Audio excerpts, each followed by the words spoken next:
Pois é, gostaria de dar boa tarde a todos presentes aqui.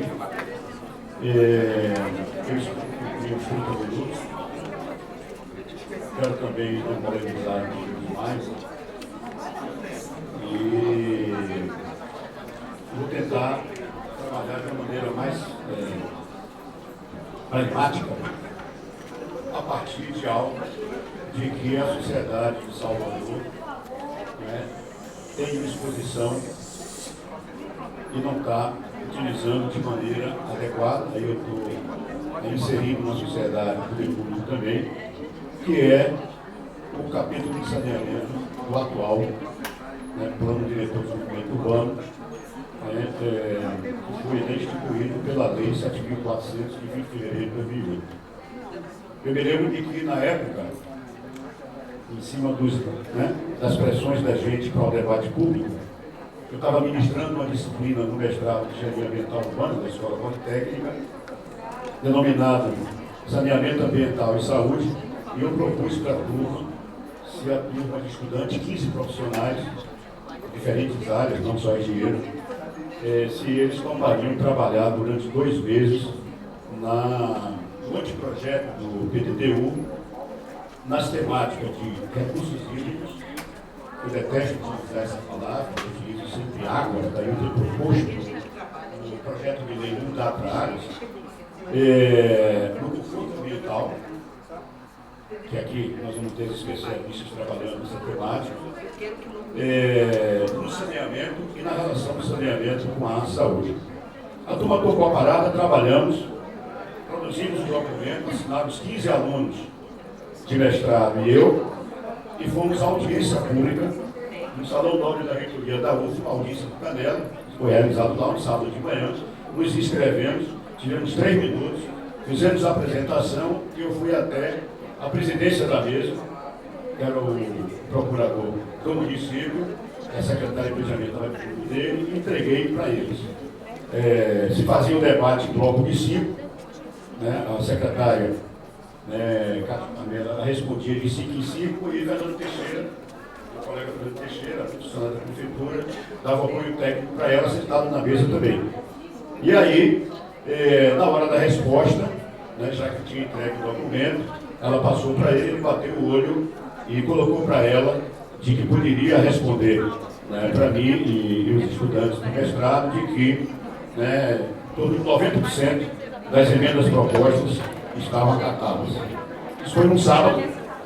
Na segunda-feira de manhã eu estava com 2 sacolas de material, documentação técnica na porta da sala de Fernando Teixeira, e aí ele me recebeu e nós discutimos para poder reforçar aquilo que nós tínhamos colocado no sábado. E aí o anteprojeto foi melhorado, principalmente no capítulo de saneamento. Um ano após, já com uma nova turma de mestrado, e o projeto já melhor aperfeiçoado, melhor elaborado, com essas contribuições que saíram da sociedade. Infelizmente não muitas, deveriam ter sido muito mais, na minha perspectiva. Isso daí é deficiência do processo denominado participativo. A Câmara de Vereadores abriu a série de sessões, e eu me lembro que a última audiência foi de saúde e saneamento. E aí, com a turma nova, eu fiz a mesma proposta, com a turma nova, assinamos o documento, 15 alunos comigo, e nós levamos 21 emendas ao anteprojeto de lei.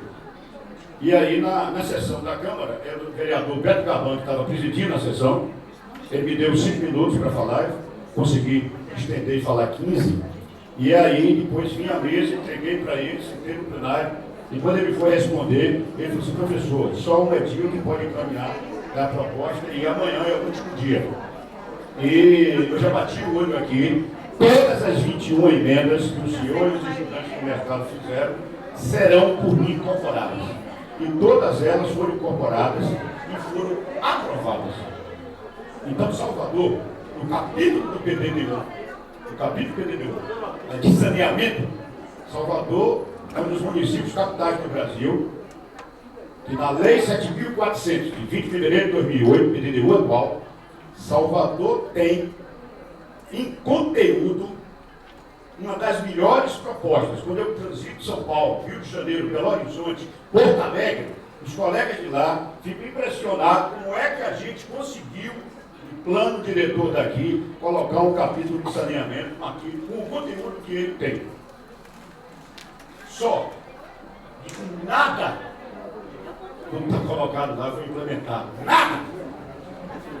Exatamente nada.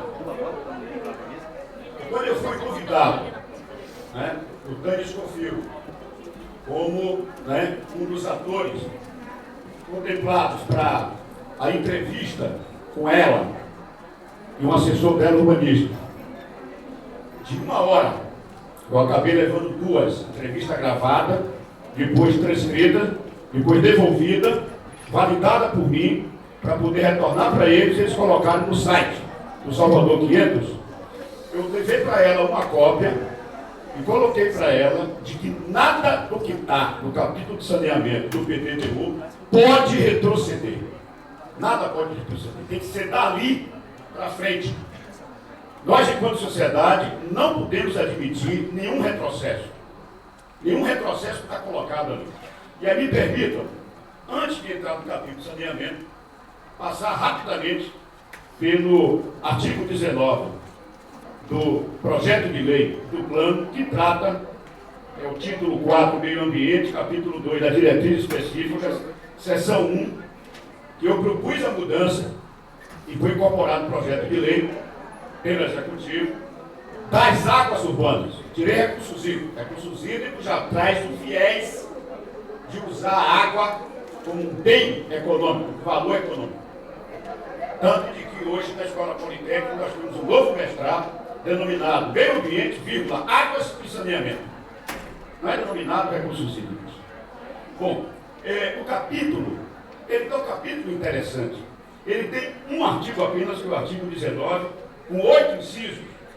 Se a gente conseguisse implementar o que está colocado aqui, muitas das questões ambientais em Salvador, muitos dos problemas gerados quando de elevada e intensiva pluviosidade em Salvador não aconteceriam. O problema é de que nada do que está colocado aqui é implementado, é respeitado. Então é algo de que eu tive uma dificuldade muito grande em mexer aqui, trocando um termo mais atual, né, do outro, mas o conteúdo dele, praticamente, na minha avaliação, eu mantive. Não se usa hoje mais a terminologia requalificar o rio, revitalizar o rio. Revitalizar o rio é dar vida aos seres vivos do rio. A palavra que se usa hoje é restaurar um rio urbano. E os rios de Salvador estão todos eles detonados. E ninguém abraça a causa das águas superficiais em Salvador. Já que as águas subterrâneas em Salvador, essas são completamente desconhecidas. Se conhece. Não se estuda para valer. Não se tem informação para valer. Se explota. A palavra correta é essa. Se explota. Se retira água demasiadamente do subsolo de Salvador, sem nenhum controle, do ponto de vista ambiental, controle sanitário, muito menos, entendeu, de cobrança pelo uso dessa água. Então é um mundo que não tem, né, é uma área e que não tem ninguém responsável. E isso daí se aventa em que o município não tem interesse de entrar nessa área e discutir essa questão das águas em Salvador, porque a dominialidade da água no Brasil, ela é federal e estadual, ela não é municipal. Isso ela não é municipal, o Deputado Municipal muitas vezes, né, lava as mãos. Os rios federais, aqueles que atravessam mais do estado, fazem fronteira com outros países, né, e os rios estaduais que nascem e morrem dentro do município. E a dominialidade da água subterrânea no Brasil é o Deputado estadual. Então, quer dizer, isso gera um problema de que, por exemplo, o órgão estadual, né, de águas aqui na Bahia, o INEMA hoje, né, o atual INEMA, a gente perdeu a oportunidade de ter o INGAR, e o INGAR cada vez trabalhando mais, foi fundido com o INMA, tirou esse atual INEMA e a área de água, não show dentro dele, né, a atuação dele em Salvador é pífia. É pífia. A monitorização que ele faz no Rio de Salvador é pífia. Então era necessário, e se espera que uma Secretaria de Cidade Sustentável ela vinha se debruçar sobre essa temática também. Para mim é um furo. né, não ter ninguém que abrace, entendeu, essa causa. O Conselho Municipal de Meio Ambiente não aprofunda, não discute a questão das águas de Salvador. Precisa discutir, entender essa questão. Então, na minha avaliação, o conteúdo que está colocado aqui, modificando a restauração dos rios, lá no último inciso, está de bom tamanho. Agora temos que tirar daqui e implementar. Aqui está colocando que não pode ocupar a área de várzea, não pode bloquear, entendeu, a passagem das águas de forma natural. E quando a gente transita de Salvador, quando a gente vai estudar o Rio de Salvador, como o Caminho das Águas fez, com pesquisa de fôlego, com o município participando, com o Estado participando, com a universidade participando, com o IBGE participando, aquele estudo que definiu os 163 bairros do município de Salvador, que definiu as bacias hidrográficas de Salvador. Cada documento de Salvador era um número diferente das bacias hidrográficas. Um falava de 17, o outro de 15, o outro de 13. Nós tivemos que reestudar isso daí e chegamos a 10 bacias hidrográficas e 12 bacias de drenagem natural. E isso até hoje não foi decretado pelos prefeitos do passado, o prefeito de Henrique anterior e o prefeito atual, estabelecido por decreto essa divisão das bacias de Salvador. E esse processo daí foi um processo efetivamente forte nas águas de Salvador. 3 grandes reuniões, com gente do povo, com consultor, com especialista, com representantes de diferentes esferas de governo. Mas cadê? E aqui foi colocado, no projeto de lei, foi colocado desse artigo das águas urbanas, foi colocado um parágrafo mostrando que Salvador precisa definir as bacias dela. E esse estudo já existe, é de qualidade, foi participativo, como também o da definição dos 163 bairros, incluindo a parte insular de Salvador. Ou seja, né, por que essa demora? Por que tomar essa providência institucional, né, para se trabalhar, inclusive, eu vi no projeto algumas passagens dele que falam, inclusive na área da saúde, para o distrito sanitário da área de saúde, tentar trabalhar no mesmo limite, no limite da bacia hidrográfica, para que o sistema, inclusive, de coleta de dados, de planejamento da cidade, seja um sistema que tenha essa unidade de planejamento. Ok? Mas aí, quando eu leio, né, as coisas não batem. As coisas não batem. Bom, como tempo. Deu 15 minutos. Então eu vou pular aqui com o conforto ambiental, né, de que na proposta original tiraram algumas dimensões do conforto ambiental. Aí eu tive que mandar o recado dizendo, entendeu? Por que tirou? Tirou por quê? E resgatamos, entendeu? Resgatamos alguns componentes, mas eu vou deixar para as colegas, né? Que o tempo é curto para isso daí, que foram recuperados no projeto de lei, né, mesmo tendo algumas pequenas modificações na propositura do conteúdo desses diferentes conforto ambiental. Estou falando de conforto, né, elas vão trabalhar mais com o conforto técnico, mas o conforto acústico, a questão, né, da poluição do ar, a questão da poluição visual, conforto visual, tudo isso daí está dentro do conforto ambiental, isso tem que ser trabalhado. Isso tem que estar no plano. E vou chegar no saneamento, me deter nesses 15 minutos no saneamento. O saneamento não é diferente, como eu já comentei, né, do de águas.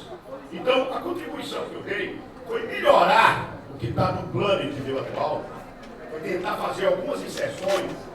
E eu me lembro de que, na história que eu contei para vocês, no PDD1 de 2007, né, que foi a lei aprovada no final de 2007, foi sancionada no 20 de fevereiro de 2008, né, a vontade era de que o processo de discussão, o processo participativo fosse muito mais amplo.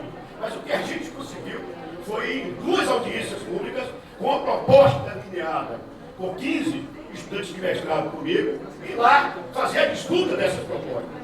E conseguir alterar o texto do projeto até então apresentado. Bom, então saneamento.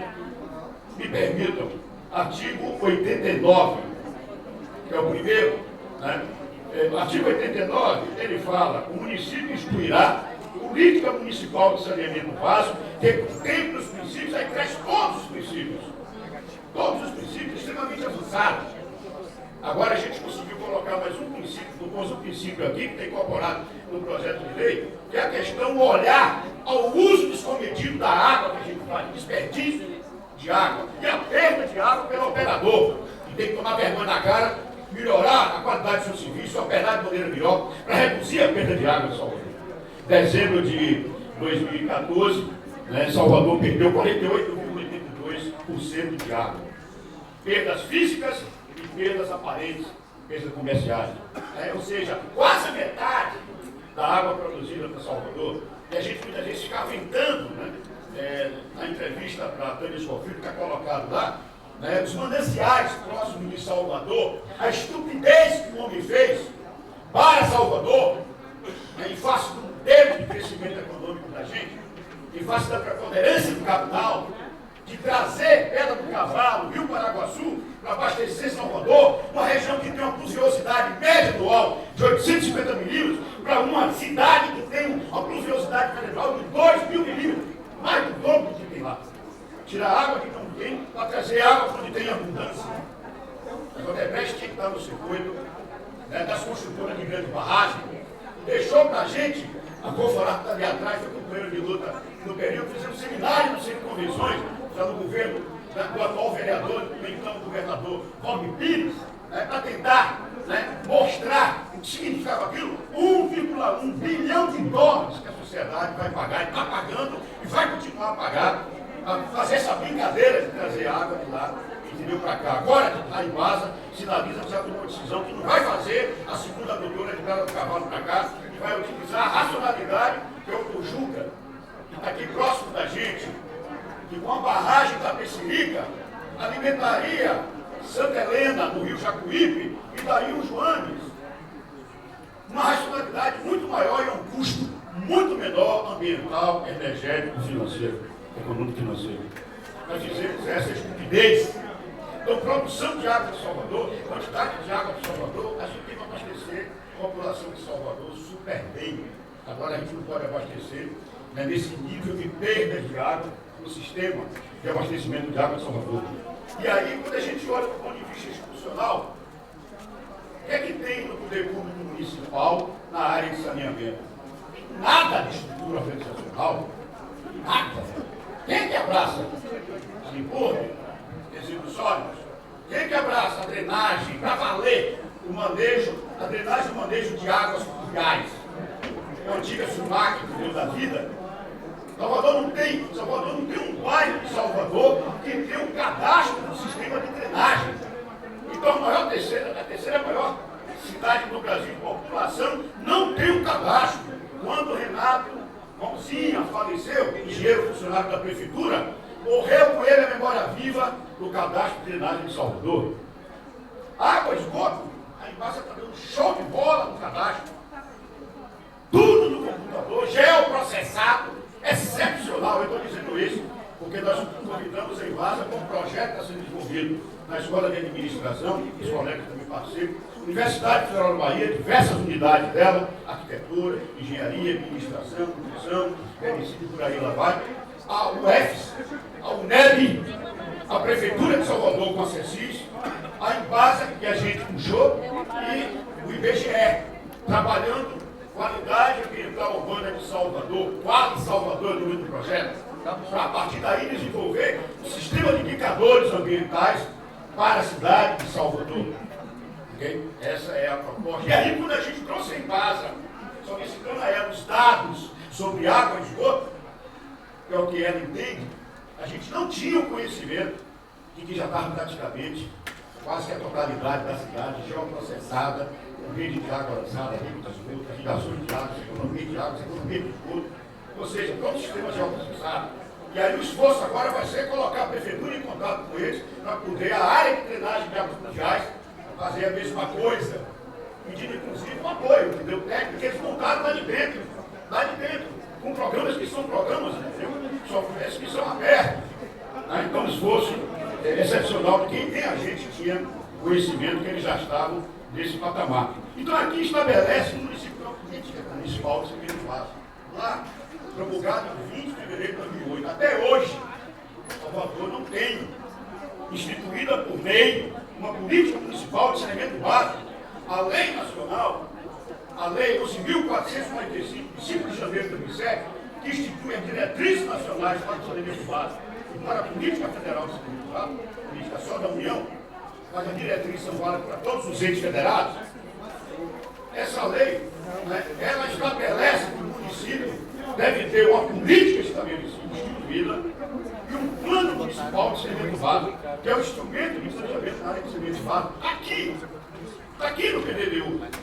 Está aqui, inclusive, de maneira detalhada. Então, se a discussão é princípios, diretrizes e instrumentos, estão todos eles colocados aqui. Daí que eu falei, né, que até aqui sessão de hoje daria 30 minutos, porque a coisa está aqui, está desenhada aqui. Então, a sociedade se debruça para analisar e ver se é isso daqui mesmo. Câmara Temática de Saneamento Básico, integrante do Conselho Municipal de Salvador. Recentemente foi instituída essa Câmara Temática. É preciso que ela venha fazer o papel dela. É importante que ela faça entender o papel dela. Fundo Municipal de Saneamento Básico, já aprovado em lei pela Prefeitura, pela Câmara de Vereadores, sancionado, né, pelo prefeito que deu anterior. É preciso que seja regulamentado o Conselho Gestor desse fundo, ele venha a funcionar. Ou seja, o próprio Plano Municipal de Saneamento só está pronto e aprovado pela Câmara em lei, o plano de abastecimento de água e de esgotamento sanitário. Saneamento básico tem 4 componentes segundo a lei nacional: abastecimento de água, esgotamento sanitário, manejo e drenagem de águas pluviais, limpeza urbana e manejo de resíduos sólidos. São os 4 componentes. Pela Constituição do Estado da Bahia, artigo 227, e a gente disputou os deputados constituintes esse capítulo na Constituição do Estado da Bahia. O Estado da Bahia é o único no Brasil que tem uma Constituição, uma definição de saneamento básico e que ele deve ser universal. Lá atrás, em 1989, letra morta, entendeu também, mas lá, além desses 4 componentes, ele agrega um 5º: controle dos vetor, transmissores de doença. Aí a gente está em tempos de dengue e tempos agora de zika vírus, de microcefalia, algo inaugural da Universidade Federal da Bahia semana passada. Né? E a projeção dos casos de crianças que vão nascer com o cérebro menor, deformado, e ela e as famílias dela vão viver para a vida inteira, a projeção em 2016 é de 80 mil casos no Brasil. Isso vai ser o maior problema sanitário. Por isso que o Ministério da Saúde, no final do ano passado, determinou por decreto, coisa que só aconteceu em 2017, Estado de Emergência Nacional de Saúde Pública. Nós estamos vivendo um Estado de Emergência Nacional de Saúde Pública no Brasil, desde dezembro do ano passado, por causa da microcefalia. Zika vírus, né? E daí a Aedes aegypti, que encontrando as casas com recipientes que guardam água e reservatórios não tampados, é um ambiente para ele se proliferar. O descarte do resíduo sólido de maneira irresponsável no ambiente é um ambiente para acumular, é um recipiente para acumular água e gerar um foco em potencial para Aedes aegypti. É um esforço de poder público e de toda a sociedade. Agora vai sair uma nota técnica do Grupo Temático de Saúde e Ambiente da Associação Brasileira de Saúde Coletiva, que reúne 42 cientistas do Brasil inteiro. Eu sou um dos que participo. Uma nota técnica de 9 páginas para a sociedade brasileira tomar conhecimento, porque o remédio que é dado, a solução que é dada tradicionalmente é comprar veneno para poder matar o mosquito. E a questão não é aí. A questão é eliminar os criadores do mosquito. E aí o saneamento é de tamanha importância. Aí aqui, a continuidade aqui, vai para os objetivos e diretrizes da política municipal de saneamento básico. Aí aqui está estabelecido como se processar. Hoje a gestão do saneamento, ela tem 4 funções. A função de planejamento, o instrumento de planejamento é o plano, aqui estabelecido. A função de regulação, a função de prestação do serviço, quer seja ele público ou privado. Eu acho que o serviço de saneamento só pode ser prestado por um organismo público, não privado. Eu sou completamente contrário à privatização, qualquer que seja o formato de privatização, PPP, vendas de ativo, qualquer um deles, entendeu? Eu sou contrário. O serviço de tamanha importância é uma política pública e social. Isso não pode ser tratado como uma mercadoria. E aí, as igrejas, não menos a igreja católica, sabia disso. De 5 em 5 anos, elas promovem uma campanha da fraternidade econômica. Em 2016, está acontecendo a campanha da fraternidade econômica em todas as igrejas, juntas. E o texto base, que é esse livro aqui, editado pela CNBB, que a gente contribuiu na elaboração, e o tema, essa minha Bíblia, Brasil todo. E aí eu queria convidar e convocar vocês para esse mutirão, que a gente vai ter o ano todo, 2016, para discutir saneamento básico do Brasil.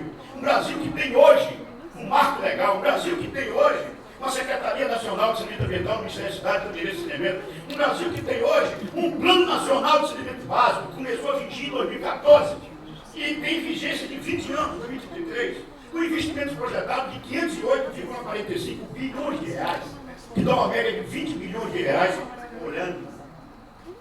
Desses bilhões todos, 60% do governo federal e os 40% do repúblico estadual, municipal e iniciativa privada, a bancar essa conta.